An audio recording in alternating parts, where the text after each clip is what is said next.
जिंदगी में तीन काम ऐसे हैं, ए, बी और सी। एबिलिटी, व्यवहार और कैरेक्टर।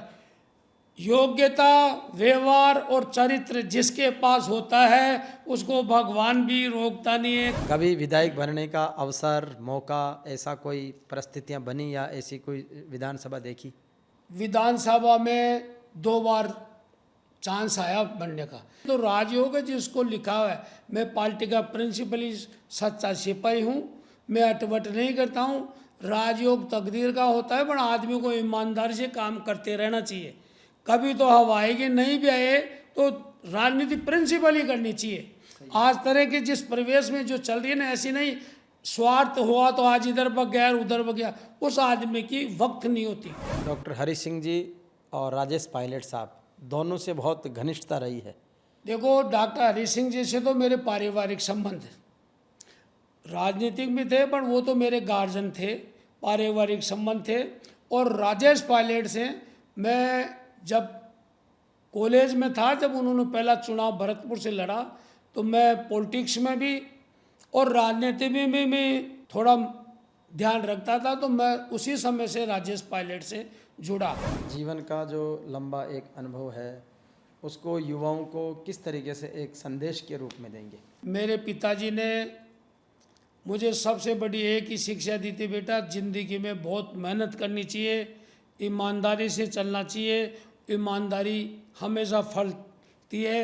और जाति और धर्म, वो ये कहते थे, बेटा दुनिया में जाति तो ढाई है, स्त्री और पुरुष और आधा न पूछ लें, बाकी सब अपनी व्यवस्था बनाई हुई है। और शिक्षित होना चाहिए, उच्च विचार रखने चाहिए, सादा जीवन होना चाहिए, दिखावे में कुछ नहीं धरा है। नमस्कार साथियों, हमारे जेवीपी मीडिया ग्रुप के इंटरव्यू पॉडकास्ट में आज हमारे साथ में हैं अखिल भारतीय गुर्जर महासभा राजस्थान के प्रदेश अध्यक्ष श्री पुरुषोत्तम जी फागणा साहब, और हमारे बड़े भाई भी हैं, संरक्षक हैं, पिता तुल्य हैं और सदैव बहुत सारा स्नेह, आशीर्वाद और ऊर्जा प्रदान करते हैं।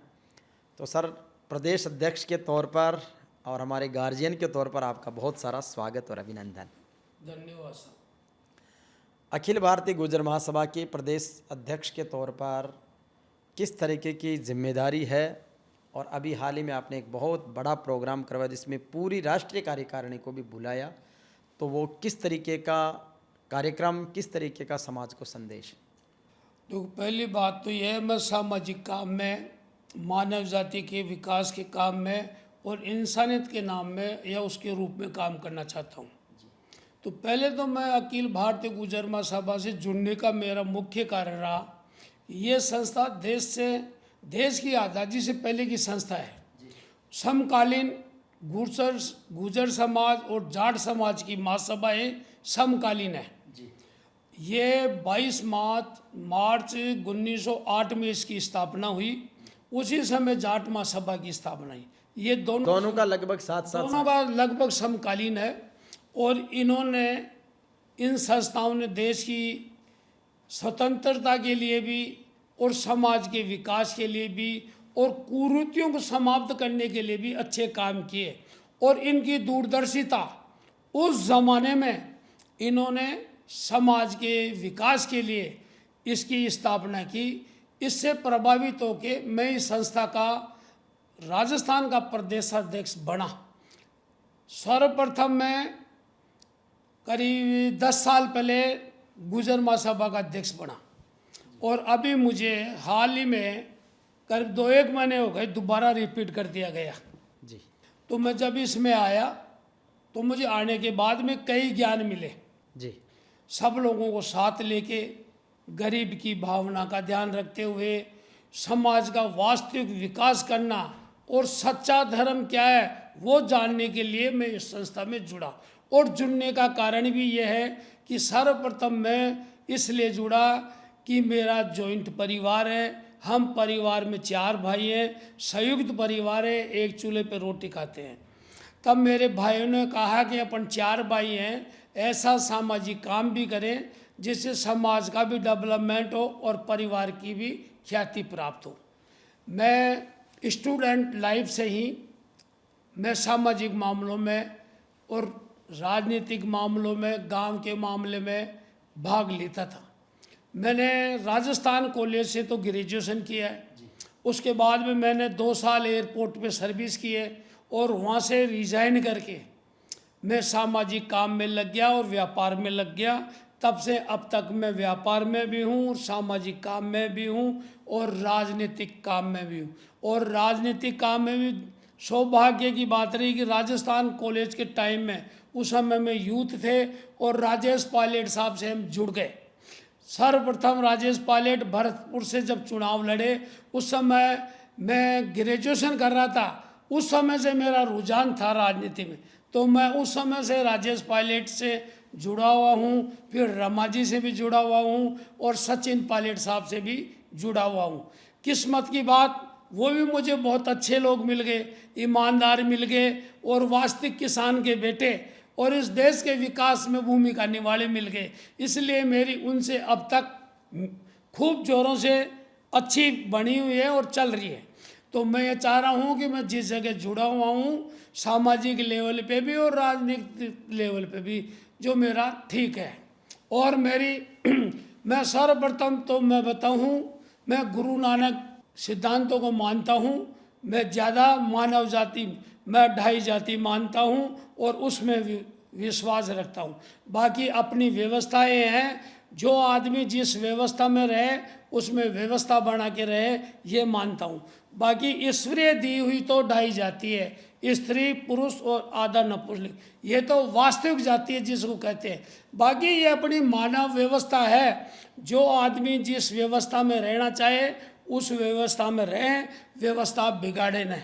उसी व्यवस्था में रह के जो आगे बढ़ता है तो लोग उसको स्वीकार कर लेते हैं, नहीं अन्यथा इधर उधर भटकेगा, गलत काम करेगा, गलत पद चिन्हों पे चलेगा, जल्दी खत्म हो जाएगा, डेवलपमेंट नहीं होगा।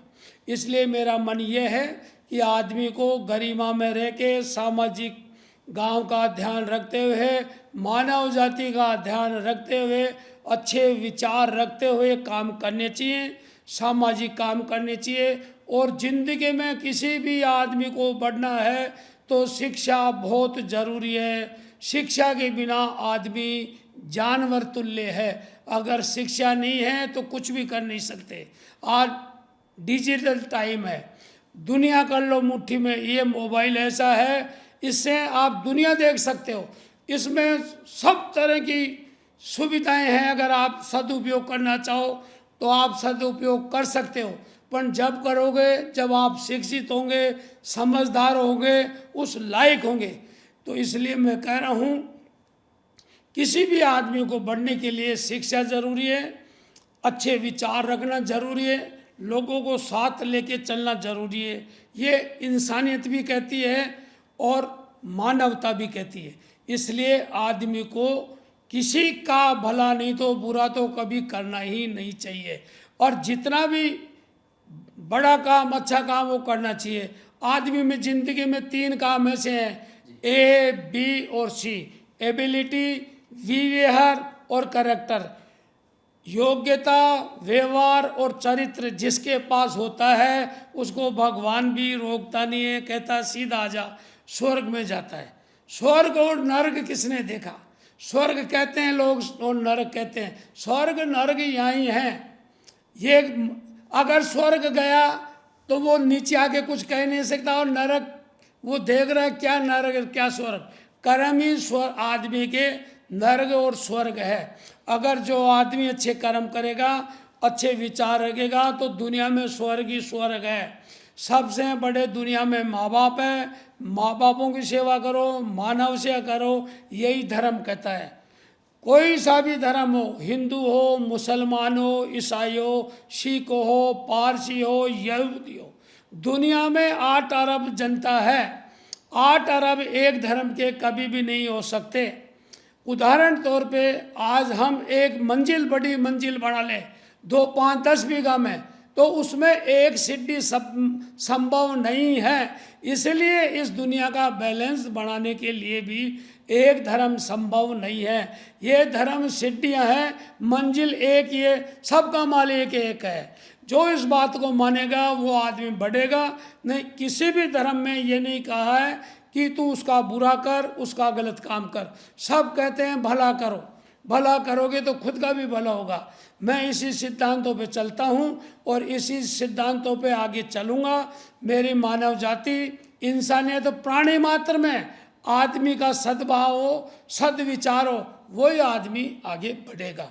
इसी आधार पे मैं इस संस्थाओं से जुड़ा हूँ, गांव में भी और गुर्जर महासभा में भी।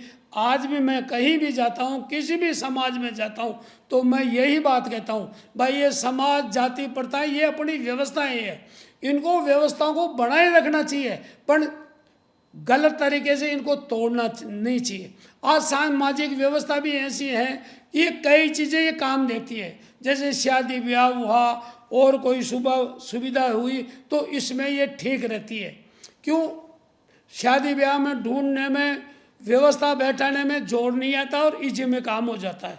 जब आदमी इनसे ऊपर उठ जाता है, उसको सब स्वीकार कर लेते हैं, उनके लिए ढाई जाति होती है, फिर वो कहीं भी कुछ कर ले उसको स्वीकार कर ले, वो सबसे बड़ी जाति और धर्म है। जन्म तो यही सांगानेर हुआ? भाई हरि राम जी, मेरा जन्म सांगानेर में ही हुआ और मेरे पिताजी और 2 भाई थे। और मैं बताऊं, कोई कृपा रही मालिक की। अब कहने में तो ऐसा लगता है कि मेरे 2 दादी थी, तो एक दादी से तो 2 थे भाई और एक दादी से 5 थे, और मेरा बाबा बहुत जोरदार था। परिस्थितियाँ वंश ऐसा काम हो जाता है। जैसे हमारे बाबा और 7 भाई थे, तो मेरे जो एक बाबा एक्सपायर हो गए, तो पहले अपने जब पुराने ज़माने में चूड़ी पहना देते थे, तो मेरी जो दादी थी उनकी चूड़ी पहना दी, तो मेरे बाबा के 2 घरवाली हो गई। भाभी की भी चूड़ी पहना दी, क्यों वो जवानी उम्र में विधवा हो गई, तो फिर क्या करे, घर गृहस्थी, भाई घर की बात घर में बनी रहे, तो मेरी दादी की भी चूड़ी पहना दी। उससे 2 लड़के हुए और 1 लड़की है, और 1 से 5 लड़के और एक बुआ हुई। सब में अच्छा सामंजस्य रहा, खूब तालमेल रहा। ताऊ जी के भी 4 बेटे और 3 लड़कियां थी, और हम 4 भाई और 4 बहन हैं। और सबसे खुशी की बात है, हम 4 भाई जॉइंट फैमिली है, संयुक्त परिवार है और बहुत बढ़िया है। और मेरे चाचा और भी बहुत अच्छे आदमी हैं। चाचाओं के 2-2 भाई, सब चाचाओं के 2-2 लड़के हैं, और ताऊ जी के और हमारे 4-4 लड़के हैं। सब में तालमेल ठीक है, सब अपना अलग अलग कमाया खाते हैं। व्यक्तिगत सामान्य मौके के ऊपर सब एक है, अच्छा परिवार है। और पूरा परिवार कुड़म्बा बाबा और के जिस तरह से सारा कुल मिला के अब आज की तारीख में 200-250 लोगों का परिवार है। रहते तो हम एक जगह अलग अलग आराम से अपने अपने घर में हैं, पर सामंजस्य इस युग में बहुत अच्छा है। शिक्षा का परिवार है, अच्छे आचार विचार हैं और सब सात्विक आदमी। इसलिए अभी गाड़ी इस युग में चल रही है। सांगानेर में ही रहते हैं, नगर निगम रोड पे रहते हैं, देवनारायण मंदिर के पास में हमारा घर है। वहाँ देवनारायण भगवान के कुल गुरु के भी हम उनको भी मानते हैं और बजरंग बली को भी मानते हैं। ये हमारे इष्ट है, देव है। देवनारायण भगवान और बजरंग बली इष्ट। बजरंग बली हमारे इष्ट देव है।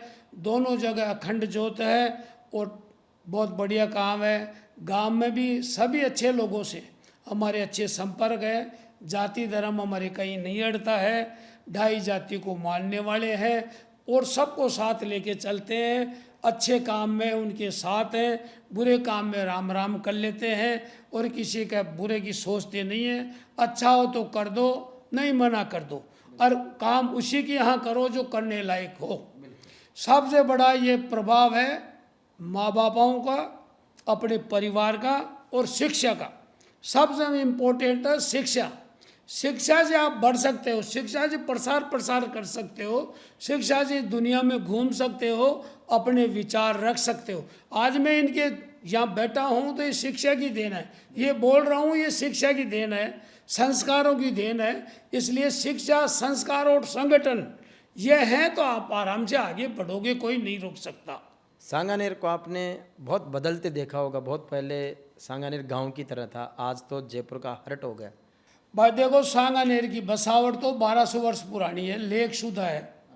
और उस समय हमारे मोहल्ले का भी है। उस समय बास हुआ करते थे, जैसे गुजरों का बास, छिपों का बास, खुमारों का बास, मीणों का बास, कागजी मोहल्ला ये हुआ करते थे, जोशियों का आवास, ये उस समय सांगानेर की स्थिति सांगानेर ग्रामीण कल्चर का था। और फिर यहाँ सांगा बाबा हुए और सांगा बाबा प्रसिद्ध हुए जयपुर महाराजा जयसिंह प्रथम, मानसिंह प्रथम जब काबुल में गए थे तब ये भूमिया हो गए थे, शहीद हो गए थे। तो सांगा बाबा को, शिला देवी को और जयपुर के हनुमान, चांदपोल हनुमान को इन्होंने रात में उनको दर्शाव दिया सपने में, भाई तू ये काबुल में आ गया, या विजय हासिल नहीं करेगा। तो सांगा या हम भूमिया हो गए तो हमें ले चले, हमारे को ले चल के वहाँ स्थापित करे तो विजय हासिल करेगा।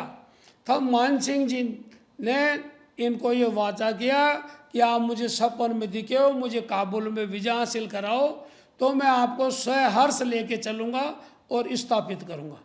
तो फिर मान सिंह जी ने सांगानेर के सांगा बाबा को स्थापित किया और यहाँ स्थापित है, यहाँ उनका मंदिर है जो आज भी है, और सांगा बाबा भूमिया के रूप में माने जाते हैं। और चांदपोल हनुमान जी और आमेर में शिला देवी है, इनको राजा मान सिंह जी लाने वाले थे। और सांगानेर में व्यापार के आधार पे भी दो चीज़ें थी, एक तो छपाई और एक कागज उद्योग। छपाई तो छिपों के पास थी अधिकतर, जो वह आज आम आदमी के पास हो गई, और कागज का काम कागजियों के पास था। ये दोनों इंटरनेशनल मार्केट थे, इससे कमा के खाने का था। तो सांगानेर आमेर से भी पहले और जयपुर से भी पहले था, पर आज जमाना ऐसा चेंज हो गया, फिर जयपुर बसा, एक बार सांगानेर उजड़ गया था, लोग जयपुर चले गए, अब जयपुर सांगानेर आमेर तीनों एक हो गए। अब आज जयपुर महानगर हो गया और आज महानगर की सुख सुविधाएं हो गई।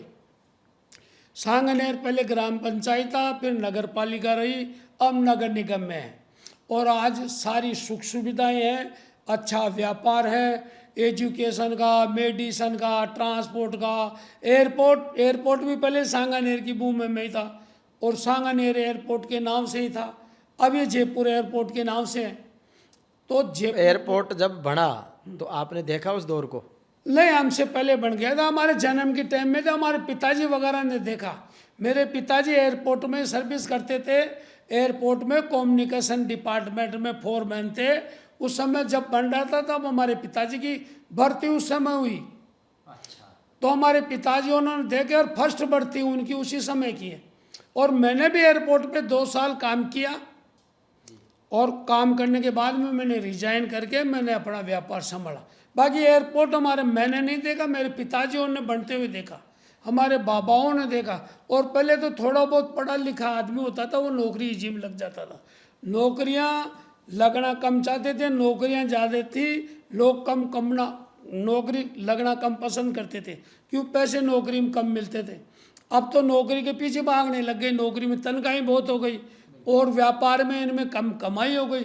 तो समय परिवर्तित है, समय के साथ चेंजिंग में होता है, और ये सब शिक्षा का प्रभाव है। सब आज शिक्षा में भी, व्यापार में भी, जो आदमी व्यापार कर रहा है, जिसको भगवान ने व्यापार की अच्छी लाइन पकड़ा दी, तो व्यापार से तो मुकाबला नहीं। कोई भी धंधे में धन 2 बार नहीं लगता है, धन व्यापार में ही लगता है। धन हो व्यापार, यानी धन यानी पैसा ही पैसा है व्यापार में। तो करने वाला हो, लाइन हो, ईमानदारी मेहनत करे तो भगवान देता है। इसलिए व्यापार भी जरूरी है, खेती भी जरूरी है। किसान का बेटा हूँ। अब आज सुख सुविधाएं ऐसी हो गई, किसानियत में महंगाई, उर्वरक महंगे हो गए, आज बिजली महंगी हो गई, डीजल महंगा हो गया, मजदूर महंगा, और बेनिफिट कम हो गया। पहले एक जमाना था जो खेती में और नौकरी में ज़्यादा फर्क नहीं होता था, तो लोग खेती में भी अपना पेट पालन कर लेते, उसके साथ में पशुपालन रख लेते, तो किसान और नौकरी वाले में ज़्यादा फर्क नहीं था। परंतु अब महंगाई के ज़माने में नौकरी वाला थोड़ा फायदे में है, किसानी में कुछ कम मिलता है, बहुत कम मिलता है। पर अब फिर भी गवर्नमेंट ने थोड़े 2-4 काम गाँवों के लिए अच्छे कर दिए। ये डेयरी का काम है, नरेगा काम है, तो ये सुख सुविधाएं मिलने लग गई। शहर और गाँवों में अब थोड़ा डिफरेंस भी कम हो गया, और गवर्नमेंट का भी ध्यान हो गया, क्यों? भारत ग्रामीण देश है, 80% जनता गाँवों में बसती है, और अब गवर्नमेंट का भी ध्यान गाँवों में जा रहा है और गाँवों का भी विकास हो रहा है। कोई ज़माने में सांगानेर भी गांव था, फिर तहसील स्तर पे हुआ, नगर पालिका हुई और अब नगर निगम हो गया। इसी तरह से विकास एक गति से बढ़ता है और उसी का एक कारण है कि आज इस जगह हम। बिल्कुल। सांगानेर का आपने विस्तार भी देखा है और रियल एस्टेट ज़मीनी कारोबार तो बहुत पहले तो नहीं था, ये लगभग 1980 के बाद में आया। देखो, सांगानेर में ज़मीनों के भाव कुछ नहीं थे, जीरो थे। मैंने वो ज़मीनें देखी जो 5,000 रुपये बीघा में कोई नहीं लेता था। ये जो आज हमारे डेवलपमेंट हो गया, पृथ्वीराज नगर, मानसरोवर के सामने, यहाँ ज़मीनों के भाव में कोई ज़माने में यहाँ फौजियों को अलाटमेंट हुई थी ज़मीनें 100-100 बीघा रही। कर्नल, ब्रिगेडियर, कैप्टन, इनको बड़ी बड़ी ज़मीनें मिलती थी। क्यों? सवाई चक ज़मीन सरकारी बहुत बड़ी थी, तो बड़ी बड़ी ज़मीनें अलाट हो गई।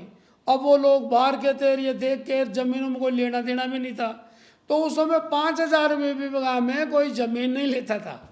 आज वो ज़मीनें 5 से 10 करोड़ रुपए बीघा की है। अब ज़मीन नहीं है, पैसा तो आ गया पर ज़मीन नहीं है। शहर के आसपास ज़मीनों के तो हज़ारों में नहीं लाखों रुपए गज में दाम हो गए, डेवलपमेंट हो गया। फिर जयपुर हिंदुस्तान की पिंक सिटी है। जयपुर में जो एक बार आ गया वो जयपुर से बाहर जाना पसंद नहीं करता है। और दुनिया में राजस्थानी सेठ ये हैं, वो वापस जयपुर में सेटल होना चाह रहे हैं, क्यों? यहाँ शांति है, पीस है और सब सुख सुविधाएं मिल गई। एजुकेशन भी हो गया, मेडिसिन भी हो गया, ट्रांसपोर्ट का, बसों का भी है, रेलवे का भी है, इंटरनेशनल हवाई जहाज भी है। तो जहाँ सुख सुविधाएं होती है वहाँ आदमी बसना चाहता है। और बड़े बड़े महानगर हो गए जो सब फाइनेंस की सारी व्यवस्थाएं मिलती है, तो यहीं बड़े बड़ी फैक्ट्रियां लगने लग गई। और जहाँ फैक्ट्रियां लगेगी, जहाँ विकास होगा, वहाँ आदमी वहीं बसेगा। तो ये विकास की वजह से जयपुर की जनसंख्या भी अब बढ़ रही है। जयपुर भी महानगरों में आ गए। जैसे पहले 4 ही महानगर थे, बम्बई, कलकत्ता, चेन्नई और दिल्ली। अब जयपुर का भी महानगरों में नाम आ गया और जयपुर की संख्या तीव्र गति से बढ़ रही है। आज सबसे ज़्यादा जयपुर, बेंगलोर, चंडीगढ़, हिंदुस्तान में सबसे ज़्यादा। भाई दिल्ली तो राजधानी है, पर दिल्ली में प्रदूषण का काम हो गया, जो लोग बाहर बढ़ गए और मेट्रो सिटी हो गई। अब सुख सुविधाएं ऐसी होगी, जयपुर और दिल्ली मेट्रो सिटी से जुड़ रहे हैं। अगर ये जुड़ जाएंगे, गवर्नमेंट जोड़ गई, तो 2.5-3 घंटे का है, इतनी गति से ट्रेनें, हवाई जहाज ये चल, जो मिनटों में, चंद मिनटों में यहाँ से वहाँ पहुँच जाते हैं। तो सुख सुविधा है, तो आदमी शांति की जगह जहाँ सुख सुविधा मिलेगी वहाँ बसना चाहता है, रहना चाहता है। वो जयपुर में सुख सुविधाएं हैं। और जयपुर हिंदुस्तान की पिंक सिटी है और पुराना बसावट भी जोरदार है। जयपुर को विद्याधर जी ने जिस तरह से बसाया, जयपुर बसा, जयपुर को करीब 300 साल के लगभग हुए हैं बसे, बट जयपुर सिस्टमेटिक तरीके से बसा हुआ है। 90 डिग्री कोण पे इसकी बसावट है, रोडें वगैरह सब सिस्टम से हैं, इसलिए जयपुर का डेवलपमेंट बहुत अच्छा हो रहा है। और जयपुर में शांति प्रिय लोग हैं, अच्छे लोग हैं, उच्च कोटि के लोग हैं, सभी धर्मों के लोग हैं और अपनी अपनी जगह शांति से अपने अपने काम में लगे रहते हैं, अपने अपने धर्म का काम करते हैं। शांति बनी है, सामंजस्य, भाईचारा बना हुआ है, तो आज शांति है और जयपुर डेवलपमेंट की तरफ बढ़ रहा है और बढ़ जाएगा। बिल्कुल। फागण साहब, आपने राजनीतिक रूप से कहाँ से शुरुआत की? जिला परिषद से, पंचायत से, पार्षद से? देखो, राजनीति में मैं सर्वप्रथम 1988 में सांगानेर में पार्षद बना था, नगर पालिका में पार्षद बना था। और ऐसे वार्ड से बना था, लोग कौम के नाम पर उस पर करते हैं। वार्ड नंबर नगर पालिका का 1 था, उस वार्ड से मैं सबसे ज़्यादा वोटों से जीतने वाला वार्ड पार्षद था। और उस समय मेरा चेयरमैनशिप में भी नाम चला, कुछ कारणवश नहीं बन पाया, क्यों? निर्दलीय वो ज़्यादा जीत के आ गए, कोई इस पार्टी का वो तो धरी रह गए, वो निर्दलीय जिसको सपोर्ट करे वो बनने, उसमें मेरा भी नाम था। परंतु मेरे एक अच्छे आदमी थे, जगदीश जी सैनी, मैंने उनको बढ़ाया। भाई ऊंचा, सबसे ऊंचा उठ के, ये शरीफ और सीधा आदमी, तो इसको बढ़ाओ। तो मैं 1988 में सांगानेर से नगर पालिका से अपनी भूमिका चालू की। फिर उसके बाद में मैं फागी से वार्ड नंबर 18 से जिला पार्षद भी रहा। जिला परिषद में? जिला परिषद में, जयपुर जिला पार्षद में मैं जिला पार्षद भी रहा। उस समय भी मैं जिला परिषद में जिला प्रमुख का दावेदार था, पर कांग्रेस की मेजोरिटी नहीं आई। और मेरे राजनीतिक गुरु हरि सिंह जी थे, उन्होंने मुझे बहुत कोऑपरेट किया, पर मेरे मेजोरिटी नहीं आई। नहीं, वो मेरे को जिला प्रमुख बनाना चाहते थे। आपके डॉक्टर हरि सिंह जी और राजेश पायलट साहब दोनों से बहुत घनिष्ठता रही है। भाई राजनीति में मेरे, देखो डॉक्टर हरि सिंह जी से तो मेरे पारिवारिक संबंध राजनीतिक भी थे, पर वो तो मेरे गार्जियन थे, पारिवारिक संबंध थे। और राजेश पायलट से मैं जब कॉलेज में था, जब उन्होंने पहला चुनाव भरतपुर से लड़ा, तो मैं पॉलिटिक्स में भी और राजनीति में भी थोड़ा ध्यान रखता था। तो मैं उसी समय से राजेश पायलट से जुड़ा। और उसके बाद में जब राजेश पायलट ने एक समालका में बहुत बड़ा किसान सम्मेलन रखा था, उसमें 100 के लगभग तो MP, राज्यसभा सांसद, लोकसभा सांसद और 10 मुख्यमंत्री थे। उसमें मैं उनके उसमें गया था, और वो किसान नेता उस समय घोषित हुए। उस समय हमारे गोविंद सिंह जी थे, उन्होंने किसान फंड में उनको सहयोग भी किया था, उसमें हम लोग भी थे। और राजेश पायलट से मैं बहुत कर्ब में था। और इसी प्रकार CP जोशी साहब से मेरा बहुत करीबी से रिलेशन था, क्योंकि देवकी नंदन काका मेरे पारिवारिक थे, और उनकी वजह से मैं CP साहब के साथ भी बहुत नज़दीक था। क्योंकि CP साहब और देवकी नंदन काका कॉलेज टाइम के मित्र थे। देवकी नंदन काका उनसे सीनियर थे, और वो उस समय के दोस्त थे। उन्हीं की वजह से मैं देवकी नंदन काका की वजह से मैं CP साहब के भी पारिवारिक मेंबर रहा। और मेरे जिससे संबंध रहे पारिवारिक राजनीतिक निस्वार्थ रहे। मैंने ईमानदारी से और सच्चाई से काम किया, और उन तीनों परिवारों के साथ उस समय से भी अब तक मैं उनसे जुड़ा हुआ हूँ, और मेरी लाइफ में जुड़ा रहूँगा, चाहे मुझे कुछ मिले चाहे ना मिले। मैं प्रिंसिपली राजनीति करता हूँ। जैसे सत्य तथ्य की, सिद्धांतों की राजनीति है, जैसे मान लो आप पार्षद नगर निकाय में भी रहे, जिला परिषद में भी रहे, कभी विधायक बनने का अवसर, मौका, ऐसा कोई परिस्थितियां बनी या ऐसी कोई विधानसभा देखी? देखो, मेरा विधानसभा में 2 बार चांस आया बनने का। 2008 में तो मेरा सिंगल नाम गया था। 2008 में कांग्रेस के उससे देवली उनियारा से मेरा सिंगल नाम गया था यहाँ से, तो टिकट करीब करीब फाइनल था। पर जब राजयोग नहीं होता ना, वही मानो भाई राजयोग नहीं था जो मेरा टिकट कट गया। नहीं, मेरे कोई प्रतिद्वंदी नहीं था। CP साहब ने मेरा सिंगल नाम भेजा था देवली उनियारा से, और टिकट भी फाइनल था। परंतु ऊपर राजनीति की वजह से परशुराम मध्याना की, सोनिया जी की, इनकी उस प्रतिस्पर्धा से मेरा वो टिकट लास्ट में जाके कटा, और फिर रामनारायण मीणा को मिला। पर मैंने उनके लिए भी कहा भाई ये तो राजयोग है जिसको लिखा हुआ है। मैं पार्टी का प्रिंसिपली सच्चा सिपाही हूँ, मैं अटवट नहीं करता हूँ। राजयोग तकदीर का होता है, पर आदमी को ईमानदारी से काम करते रहना चाहिए। कभी तो हवा आएगी, नहीं भी आए तो राजनीति प्रिंसिपल ही करनी चाहिए। आज तरह के जिस परिवेश में जो चल रही है ना, ऐसी नहीं स्वार्थ हुआ तो आज इधर बग गया उधर बग गया, उस आदमी की वक्त नहीं होती। इसलिए कहीं भी डट के एक जगह काम करो, उस आदमी की वक्त भी होती है, चाहे टिकट मिले चाहे न मिले। कार्यकर्ता के रूप में मैंने काम किया है और कर रहा हूँ और करता रहूँगा। फिर गई बार 23 में भी मेरा मालपुरा से टिकट फाइनल हो गया था। 2 ही नाम थे मेरे, मैं और एक गासी चौधरी मालपुरा से। परंतु लास्ट में गासी को मिल गया, मेरे को नहीं मिल पाया। ये तो राजयोग साहब हो भी जाए, अब आगे पता नहीं किसको मिलेगा न मिलेगा, ये भाग्य की बात है। पर मैं किसान का बेटा हूँ और मैं इन चीज़ों की परवाह नहीं करता हूँ। और मैंने पहले भी कहा कि मैं संयुक्त परिवार रहता हूँ। पहले परिवार मजबूत होना चाहिए, घर में धंधा होना चाहिए, मजबूती से काम करना चाहिए। राजनीति तो ये सेवाएं हैं, पद आते और जाते हैं, पर आदमी के विचार हमेशा अमर रहते हैं। अगर अच्छे विचार होंगे, अच्छा आदमी होगा, तो उनको लोग याद करते हैं।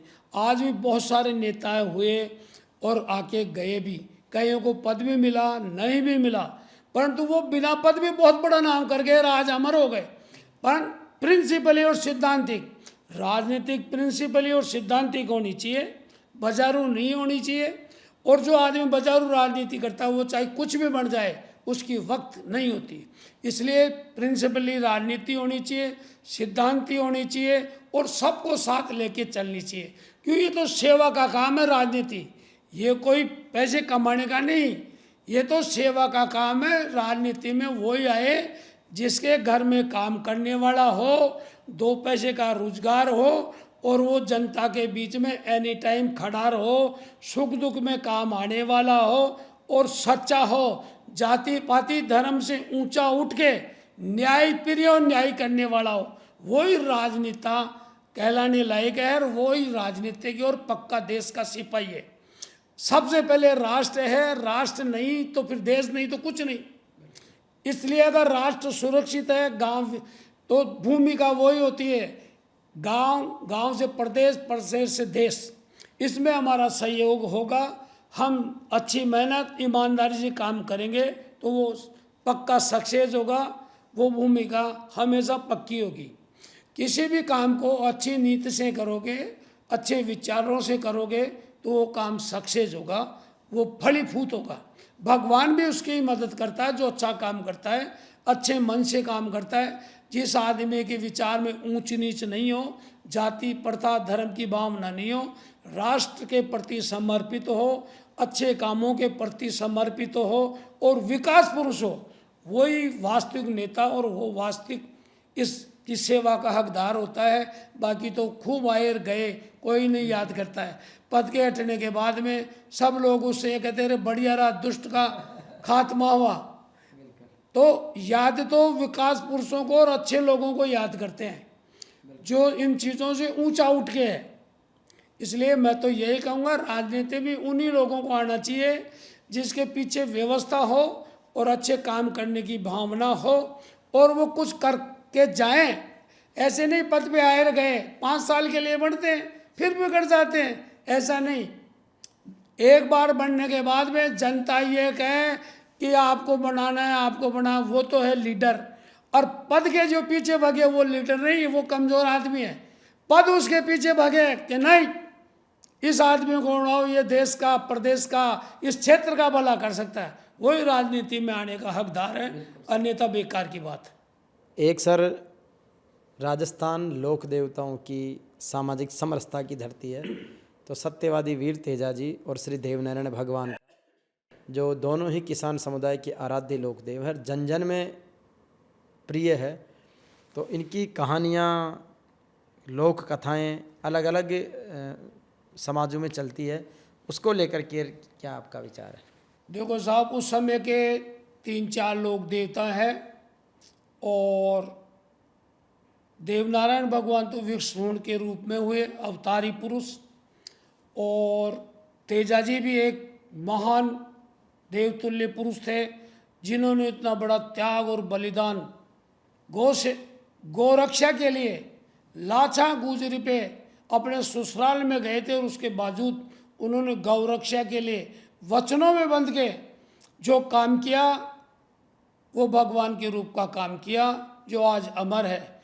और आधुनिक युग के वो उस समय के डॉक्टर थे जो मतलब डॉक्टर ठीक नहीं कर सकता, तेजा जी के स्थान पे पहुँचने पे जो काम हुए वो ऐतिहासिक है। और आधुनिक युग के डॉक्टर भी हैं, लोक देवता भी हैं, सत्यवादी भी हैं और परमार्थ के लिए शहीद हुए हैं, खुद के लिए परमार्थ के लिए शहीद हुए हैं, एक वचनों के लिए शहीद हुए हैं। ऐसे वीर तेजा को मैं नमन करता हूँ, वो अमर हैं और रहेंगे। ऐसे देवनारायण भगवान थे, देवनारायण भगवान की साधु माता गुजरी के उनके वचनों से वो उनके जोड़े में उतार लिए और उतार लेके उन्होंने जितने वचन के लिए आए थे उसमें जो काम किए, चमत्कारी काम किए, इसको पर्चे, जनता को अच्छे पर्चे दिए, आज भी भगवान के रूप में माने जाते हैं। बाबा रामदेव जी जो उनके पिताजी के, बाबा रामदेव जी और ये दोनों जोड़ले भाई थे, वो भी एक क्या नाम से जो कहते हैं इसको, ये झाड़ू सफाई करने वाली, वो सुबह निकल रही थी, ताड़ ना दे ली, वह न पूछेगा मैंने वो दर्शन कर लिए, रोजगार ही नहीं मिलेगा उसको। वो देख कर एक छोटी सी औरत ये करिए, उसको देख के वो समुद्र में कूद गए, उनको भगवान प्रकट हुए और दर्शन दिए। और अजमल जी के 2 बेटे थे, तो वो 2 बेटे इनके उन बचनों से पैदा हुए, वो भी उसी विष्णु रूप में। और जब जब भी पृथ्वी के ऊपर संकट हुआ तो भगवान के रूप में विष्णु ही पैदा हो, विष्णु के रूप में ही पैदा हुए हैं। और जिस तरीके से जितना बड़ा संकट, उस हिसाब से उन्होंने अपने पैगंबर के रूप में, भगवान के रूप में ये अवतारी पुरुष पैदा किए हैं, जिसमें देवनारायण भगवान भी हैं, 24 बगड़ावत भी हैं, वीर तेजा जी भी हैं, बाबा रामदेव जी भी हैं, मीरा जी भी है, कबीर दास जी भी है, रविदास जी भी हैं। इन्होंने देश के लिए और मानव समाज के लिए उच्च कोटि के, उच्च विचारों के और मानवता के, पाखंडवाद के जो पाखंड काम थे उनके विरुद्ध में इन्होंने आवाज़ उठाई और इंसानियत के साथ में इन्होंने काम किए। देवधाम जोधपुरिया जब बनना शुरू हुआ था, शुरुआत के सबसे बड़े दानवीर भामाशाह के रूप में रहे, संरक्षक भी रहे। अब तो खूब पैसे वाले भी आ गए, खूब आगे भी बढ़ गया। तो उस समय देवधाम किस तरीके से विकसित हुआ? भाई जोधपुरिया देवनारायण भगवान तो देखो भगवान की देन है, बहुत पहले से ही था। जब ये बांध बना उससे पहले ये नीचा था। तो यहाँ एक भगत जी थे, उनका नाम तो मैं भूल रहा हूँ, हैं नहीं, बीला बाबा से पहले ये भगत थे, उनका नाम बोला, तेजल जी क्या थे उनका नाम। एक यहाँ रगड़ गोद के सेवा करते थे, आज भी वही करते हैं। तो वो सेवा करते थे, ये डूब क्षेत्र में था ये मंदिर।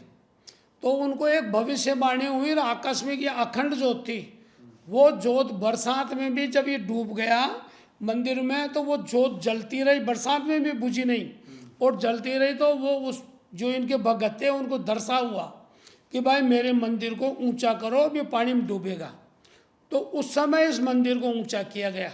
फिर धीरे धीरे समय की पुकार ही बढ़ता गया। फिर इसमें मैन भूमिका बीला बाबा से चालू हुई। मालपुरा में घासीपुरा है, वहाँ की बीला बाबा था, और बीला बाबा ने लोगों से, जन जन से खूब उगाई करके इसका डेवलपमेंट किया, विकास किया। और करीब 1988 के बाद से मैं भी इस संस्था से जुड़ा हुआ हूँ।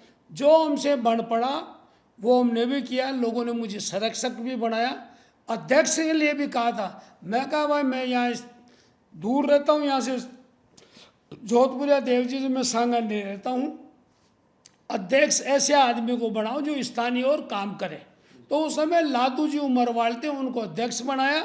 और यहाँ की समिति के सभी लोग मेरे पास सांगनेर आए थे, भाई आप हमसे जुड़ो। तो मैं धार्मिक नेचर का आदमी भी था, देवनारायण का भगत। तो मैं गया, देखा, पहले से भी जाते थे, तो चमत्कारी जगह थी, बिल्कुल अखंड ज्योत। आज मेरी दृष्टि में तो दुनिया में जैसी जोधपुरिया देव जी के अखंड ज्योत है कहीं नहीं है। यहाँ करीब 7 किलो घी रोज का अखंड ज्योत में लगता है। और ये साक्षात देवनारायण भगवान विष्णु के अवतार हैं, सबके ही हैं। देवता और भगवान किसी जात कौम विशेष के नहीं होते हैं, सबके होते हैं। वो तो लोग पर्चा देते हैं, जो उनको मानते हैं, जो भगत उसका सेवक है, उसका कार्य करते हैं और बढ़ते हैं। आज ये भूमिका है, इसमें हमारी भूमिका रही। खूब लंबा सफ़र है। आज तो काफ़ी डेवलपमेंट हो गया, काफ़ी सुख सुविधाएँ हो गई, और लोगों का ध्यान भी, अब तो गवर्नमेंट का पैसा भी लग रहा है। हमारे कृष्ण कुमार वाल्मीकि थे, राज्यसभा सांसद बन गए थे, उनके द्वारा भी यहाँ 31 लाख रुपए लगाए हुए हैं। वो तो उस समय बहुत जोरों से काम कराने में तो उसका मन था, परंतु मालिक की ऐसी मर्जी। वो आदमी हमारे नज़दीक थे, बहुत बड़ा आदमी था। वो तो जाति हरिजन में पैदा था ना, वो भी अपने आप में एक भगवान रूपी, देवता रूपी आदमी था। वो समय के से पहले चले गया। अगर वो होता तो हम और भी डेवलपमेंट करवाते थे, सरकारी भी कराते, परंतु डेवलपमेंट धीरे धीरे सभी लोगों का मन है, सबका यहाँ ध्यान आकर्षित होता है। यहाँ साल में बहुत बड़े 2 मेले बढ़ते हैं, उनमें खूब झंडे आते हैं, खूब दर्शनार्थी 2-4 स्टेटों से लोग आते हैं। वैसे तो दुनिया भर से आते हैं, पर 2-4 स्टेट से तो झंडे आते हैं। और माई साता का बहुत बड़ा मेला बढ़ता है, भादुड़ी साता का बढ़ता है। एक तो देवनारायण भगवान की जन्म की है और एक देवनारायण भगवान की पुण्यतिथि, दोनों के 2 मेले बढ़ते हैं। खूब लाखों लोग आते हैं और सब कोई भगवान सुनता है, सबके पर्चे देते हैं। आस्था, धार्मिक आस्थाएं बनी हुई हैं, बढ़ते हैं लोग। ये कहानी आपके जीवन का जो लंबा एक अनुभव है उसको युवाओं को किस तरीके से एक संदेश के रूप में देंगे? देखो, मैं तो कहता हूँ साहब, मेरे पिताजी ने मुझे सबसे बड़ी एक ही शिक्षा दी थी, बेटा ज़िंदगी में बहुत मेहनत करनी चाहिए, ईमानदारी से चलना चाहिए। ईमानदारी हमेशा फलती है। और जाति और धर्म, वो ये कहते थे, बेटा दुनिया में जाति तो ढाई है, स्त्री और पुरुष और आधा नपुंसक, बाकी सब अपनी व्यवस्था बनाई हुई है। तो अपनी व्यवस्था में कोई आदमी कहीं भी रहे, एक दूसरे को परेशान नहीं करें, व्यवस्था को बढ़ाते हुए आगे काम करें और अच्छे कर्मों में ध्यान देना चाहिए। और आदमी को जम के मेहनत करनी चाहिए और शिक्षित होना चाहिए, उच्च विचार रखने चाहिए, सादा जीवन होना चाहिए। दिखावे में कुछ नहीं धरा है। मेरे पिताजी मुझे एक ही बात कहते थे कि मेरे जीवन में एक मेरे को घटना घटी जो शायद ऐसे आदमी किसी के साथ नहीं घट सकती। कि मेरे पिताजी के, मैं 6 में पढ़ता था तभी पहला हार्ट अटैक आ गया था। तब से मुझे उन्होंने चाबी दे दी थी घर की, जब मैं बिल्कुल छोटा था। और मेरे उस समय 4 बहन और मैं था, भाई भी बाद में हुए थे। तब से मेरे पिताजी ने मुझे पीछे मुड़ के ये नहीं देखा तूने क्या किया क्या नहीं किया। मेरी माँ से मेरा बहुत लगाव था। मेरी माँ के बिना मैं कहीं भी आ जाता नहीं था। मेरी माँ का मैं आज्ञाकारी पुत्र था। और मेरे माँ बहुत बड़े पटेल की बेटी थी और बहुत संस्कारी थी। उसी के संस्कार हमें मिले और उसी से परिवेश में हम बढ़े। और ऐसा हुआ मेरे साथ, एक घटना हुई, बाकी भगवान से मैंने जो मांगा जो मुझे मिला, दाल रोटी मिली, वो पहले थी अभी भी है। बाकी मेरे को एक ही मेरे जीवन में घटना घटी कि मेरे पिताजी आज रिटायरमेंट और कल सुबह 4:15 बजे दुनिया से रिटायरमेंट। ये मेरे सबसे बड़ा मलाल रहा कि मेरे एक साथ ये मेरे एक घटना घट गई। बाकी तो भगवान ने अच्छा परिवार दिया है, अच्छा रोजगार दिया है, अच्छी शिक्षा दी है। मैंने राजस्थान कॉलेज से रेगुलर तो पढ़ाई की है, एमए मैंने प्राइवेट किया है। और मेरे साथियों को और मेरे जितने भी हैं बचपन के दोस्त भी आज भी मेरे से पहले थे वैसे जुड़े हुए हैं और मैं मिलता करता रहता हूँ। और सबके साथ बैठने में मेरे को बहुत आनंद आता है। और मैं कभी भी अकेला नहीं रहता हूँ, किसी न किसी को बुला लेता हूँ और बातचीत करता हूँ। अच्छे विचार रखते हैं, सुख दुख में जितना भी मेरे से बढ़ता है मैं काम भी आता हूँ। और लोगों से भी यही आशा रखता हूँ, भाई अच्छे विचार रखो। और धर्म क्या है, एक दूसरे के काम में आओ। सबसे बड़ा मानवता का धर्म है। धर्म तो दुनिया में एक ही है और ये सब जो बने हुए हैं ये व्यवस्थाएं हैं। कोई धर्म ये नहीं कहता है कि तुम गलत काम करो, किसी को परेशान करो। सब में एक ही लिखा हुआ है कि एक दूसरे की मदद करो, उच्च विचार रखो, गरीब की सेवा करो, मंदिर मस्जिद बनाओ, शिक्षा के काम करो, अच्छे विचार रखो। यही धर्म कहता है और यही धर्म है। और सबसे बड़ा मानव जाति का धर्म है, मानवता का जिसमें मानवता है सब कुछ है और मानवता नहीं है तो कुछ भी नहीं है। बिल्कुल। तो इसीलिए कहते हैं कि मानवता केवल धर्म बने, ऐसा प्रकाश फैला जाए और आत्मज्ञान का दीप जला घर घर को रोशन कर जाए। तो आदरणीय पुरुषोत्तम जी फागड़ा साहब ने जीवन का अनुभव, सफलताएं, संघर्ष का दौर, युवाओं के लिए मार्गदर्शन, सारी चीज़ें बहुत शानदार तरीके से कही है। तो उसके लिए आपको बारंबार बधाई। और आप इसी तरीके से समयबद्ध रूप से आते रहें और इस हमारे पॉडकास्ट की श्रृंखला को आगे बढ़ाते रहें। देखो जी, हरि राम जी की वाड़ा मेरे बहुत करीब है, मेरे बेटा तुल्य है। और मैं इनसे प्रभावित होने का एक ही काम है, ये आदमी बहुत मेहनती और ईमानदार है और मेहनती और ईमानदार से मुझे सबसे बड़ा लगाव होता है। और मैं ढाई जाति को मानने वाला हूँ, मैं कोई जाति धर्म को नहीं मानता हूँ। धर्म तो मेरे जीवन में एक है, मानवता, और ढाई जाति, ये तो वास्तविक बात है, ये तो मालिक की दी हुई, बाकी अपनी व्यवस्थाएं हैं। अपनी व्यवस्थाओं में रहते हुए आदमी अपना काम करे और आगे बढ़े, किसी को परेशान नहीं करे, यही धर्म कहता है, यही इंसानियत कहता है। और मैं कबीर जी के जीवन से बहुत तगड़ा प्रभावित हूँ, क्यों, मैं भी पाखंडवाद के खिलाफ हूँ। भाई जीवन में पाखंडवाद नहीं होना चाहिए, दिखावा नहीं होना चाहिए, आदमी को काम करना चाहिए। कबीरदास जी भी कहते थे भाई काम करो, वो भी भगवान को मानते थे, ऐसा नहीं कबीरदास जी भगवान के खिलाफ थे। कबीरदास जी भगवान को बहुत मानते थे। मैंने भी उनकी जीवनी पढ़ी। कबीरदास जी की बेटी की शादी में कबीरदास जी की माँ ने कहा था, अरे बेटा, उनकी बेटी की शादी के 3 ही दिन रह गए थे, कोई व्यवस्था नहीं थी। तो कबीरदास जी को उनकी माँ ने कहा, अरे बेटा 3 ही दिन रह गए, तू कोई व्यवस्था नहीं कर रहा है। तो वो रूस के कुटिया में जाके बैठ गए। पर भगवान के इतने भगत थे कि भगवान ने उनका रूप धारण करके सारी व्यवस्था करके उनकी बेटी की शादी करके फिर होकर बाद में कबीरदास जी आए। और बेटा तूने, सब लोगों ने सराहना की कि इतने जोरदार व्यंजन बने, इतनी जोरदार शादी की जो आज तक किसी की हुई नहीं। तो इससे ये एहसास भी कराया भगवान ने कि भक्तों की भगवान मदद भी करते हैं। और कबीरदास जी को भी एहसास हुआ। फिर उन्होंने उनकी माँ ने कहा, अरे तू कभी, मैं तो था ही नहीं, ये कौन कर दिया। फिर उनकी माँ वो समझ गया कि जो जिसमें लीन हूँ वो ये सारी व्यवस्था कर गया। तो उसमें इतनी बड़ी दम है, भगवान दुनिया में है, भगवान के बिना पत्ता भी नहीं हिल सकता।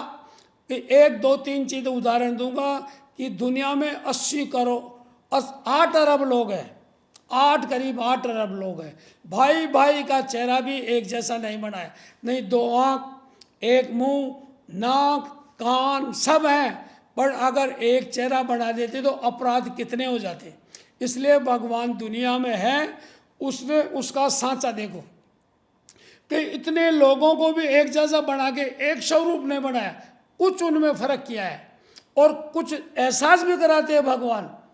साक्षात प्रकट तो उसी को हो सकते हैं जो इतनी ताक तपस्या और इतना सच्चा हो। बाकी भगवान एहसास करा देते हैं कि दुनिया में भगवान है, उसको मानने वाला होना चाहिए। और भगवान कोई मंदिर मस्जिद में नहीं है, भगवान तो इस मानव रूपी इस मंदिर में है। ये जितना पवित्र होगा, जितना सही होगा, भगवान तभी दिखेगा, नहीं भगवान नज़दीक नहीं आएंगे। इसलिए पहले इस मानव मंदिर को सही करो और फिर आगे बढ़ो, भगवान आपको पक्का मिलेंगे, अच्छे काम होंगे, कोई काम नहीं रोके, भगवान सब काम करेंगे। और भगवान में भरोसा रखना चाहिए, आदमी को एक दूसरे के काम आना चाहिए, जाति पाति धर्म से ऊंचा उठ के काम करना चाहिए।